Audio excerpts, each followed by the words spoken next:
Ito yung problema mga ka-agri, pag marami yung ilagay natin na itlog dito. Ayan o, may naipit, patay. Ayan, so marami.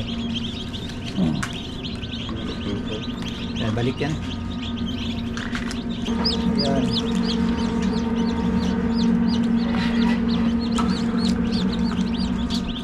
Hindi nakalabas. Oh, lumikit na yung katawan niya sa shell. Ayan yung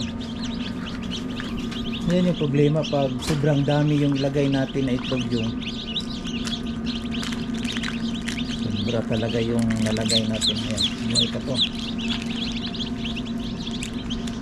Ayan, may naipit na naman yung sayang yung oh.